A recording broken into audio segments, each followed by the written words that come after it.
somehow a quarter of the way through the college football season already. Heisman race, right now, a three-horse race at the top. C.J. Stroud, still the favorite. Bryce Young, last year's winner, his chances have taken a little bit of a hit. A lot of it has to do not with him, but with USC's Caleb Williams, who has jumped into that second spot with shorter odds now than Bryce Young. But you look at the difference from preseason to now. Stroud dropping a little bit closer to the field. Caleb Williams from 7-1 to plus 350. Bryce Young is about the same, even though he did get jumped by Caleb Williams. Big change, though, for Stetson Bennett. 60-1 to start this season. He's now 16-1, along with Oklahoma quarterback Dillon Gabriel. Let's break it down. Chip Patterson and Barrett Sallee join us here on CBS Sports HQ. Chip, how do you assess the top three as it stands right now? I love this top three in the Heisman Trophy picture, and it's not just because we have the starting quarterbacks at three absolute icons of college football programs.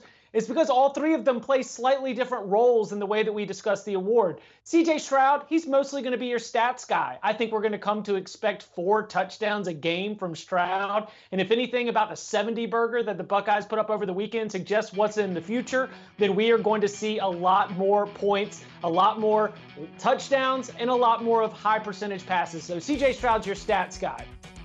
Bryce Young, he's a little bit more of your MVP. You take Bryce Young off of Alabama's offense, and that group is not allowing the Crimson Tide to compete for a national championship this season. You put Bryce Young on that offense, now all of a sudden you can never count out the Crimson Tide. So he's more of the MVP style guy. And Caleb Williams, well, he's a little bit of everything, because I think in Lincoln Riley's offense, we see him continue to put up lots of touchdowns. He doesn't do them all passing. He gets some rushing as well, but he is also going to be the MVP-style Heisman Trophy candidate, as he is the face of this year one with Lincoln Riley. So a stats guy, an MVP guy, and one guy who's a little bit of both, all at these three programs, it's a pretty good top tier. Yeah, I think there's no doubt. And I think, Chip, you mentioned Caleb Williams.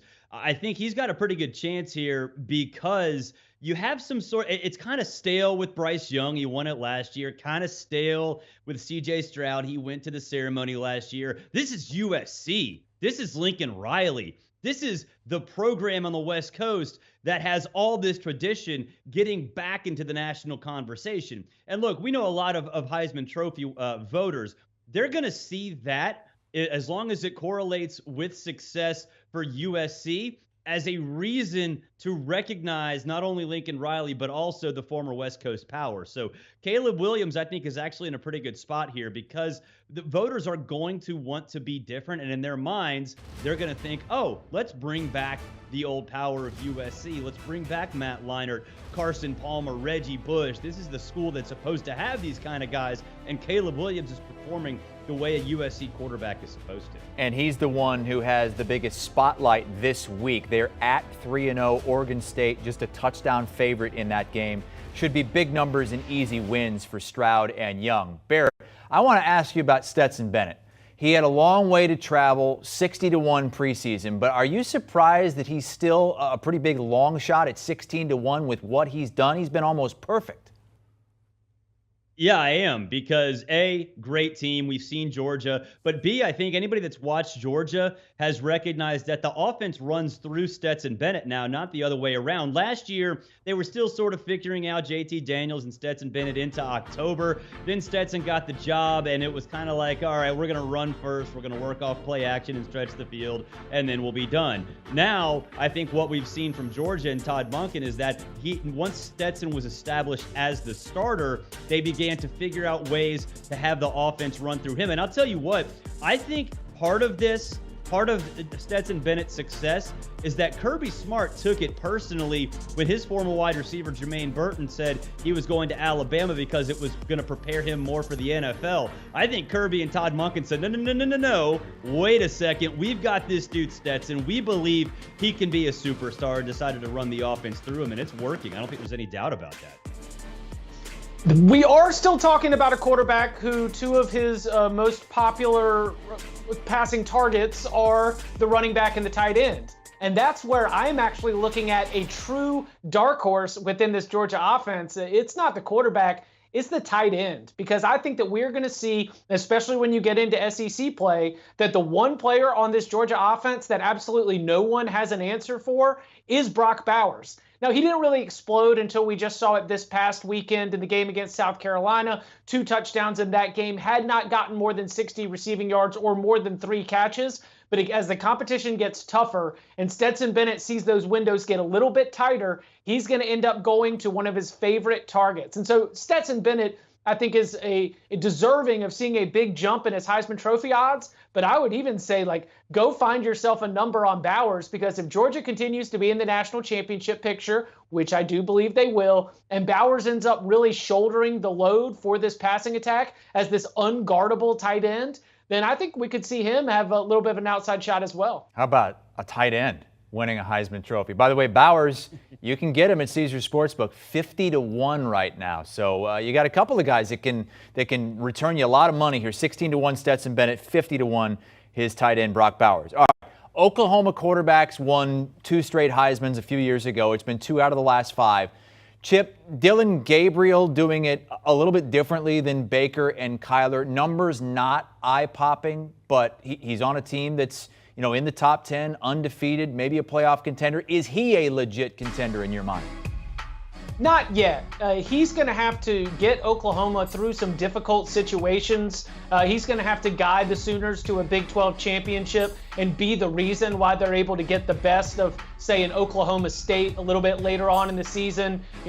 Not get stymied when they go up against Dave Aranda and the Baylor defense. Dillon Gabriel's path to a Heisman Trophy is really tied very much to team success. You mentioned that the stats are not particularly eye-popping. The offense still runs through him, but that's where it's going to have to be the success of the offense and the success of the team itself. Dillon Gabriel's the kind of quarterback and the kind of Heisman Trophy candidate that is probably going to remain in the 4th or 5th kind of slot on any Heisman voters' radar, but it's going to require some really terrific, maybe even heroic performances guiding Oklahoma to a Big 12 championship for him to become, to your question, a legit contender to win. Yeah, I don't necessarily think he's a contender, Chip, and it's not because he's not talented. It's actually a backwards compliment to what Brent Venables has done, and that's because Brent Venables' defense is pretty darn solid, certainly better than average and significantly better than it has been consistently under Lincoln Riley. So I think because that, we're sort of programmed to think that Oklahoma quarterback going to put up 11 billion yards or whatever. And while Dillon, I think, can do that, I don't necessarily think he's going to be asked to do that. So even if Oklahoma goes to the playoff, I think the focus is going to be more on how that defense has been affected by Brent Venables, as opposed to how Dillon Gabriel has reacted to Jeff Levy coming in and being great as an offensive coordinator. So nothing against Dillon Gabriel. I think he's super talented. I just think this is a little different dynamic for Oklahoma now that they've made the change to Brent Venables and actually are playing defense, which shouldn't require Gabriel to go out and do some of the things that Kyler and Baker did. All right, I'm going to ask you guys to ride with somebody right now at the quarter pole the rest of the way. Chip, who you going with? Chris, check the tape. I told you on CBS Sports HQ, get Caleb Williams while you could, because the Trojans are going to start 6-0 heading to Utah, and Caleb Williams is going to have a price closer to C.J. Stroud. Well, here we are at the quarter pole, and he's already got a price closer to C.J. Stroud. He's been so productive. I believe Caleb Williams, if he stays the path, does not even need to get this team to the college football playoff to be able to win the award. I think they just need to be Pac-12 champions, and based on everything we've seen, I don't know who in the Pac-12 is stopping the Trojans, led by Caleb Williams. So my pick to win at this point is Caleb Williams.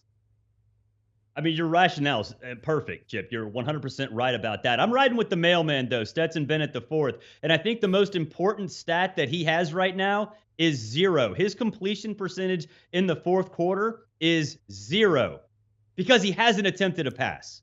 He has been awesome this year. And with last year, you look at Bryce Young. We said the same thing about Bryce Young for about 5 or 6 games. Stetson Bennett, because the offense is running through him, this offense is at a top-notch level right now, and it's only going to get better. It's going to get more creative under Todd Monken. I don't think they've showed their hand at all. So I'm going with Stetson Bennett. I would have said before the season, that's great value. And even right now, it's still really, really good value. And he might not attempt to pass in the fourth quarter for another month. Their upcoming schedule: Kent State, Yeah, Missouri, right. Auburn, who's terrible, and Vandy the next 4 games for Georgia, who might be rolling up some points here like they have to start this season. Barrett, Chip, thank you so much for joining us here. You can hear those guys in the Cover 3 podcast.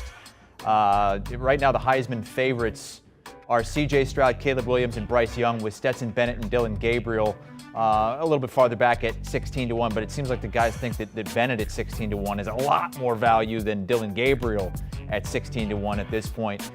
For C.J. Stroud, the Week 4 matchup is against Wisconsin. They're, I believe, 17.5-point favorites in that game. Caleb Williams might have the biggest spotlight at Oregon State. The Beavers have been surprisingly good to start this season. They're 3-0, knocking on the door of the top 25 with some impressive victories. Do you want a sports network that delivers everything that matters about the game? The highlights, the picks, the instant analysis, no yelling, no fake debates, no politics. Hit the subscribe button and never miss a moment.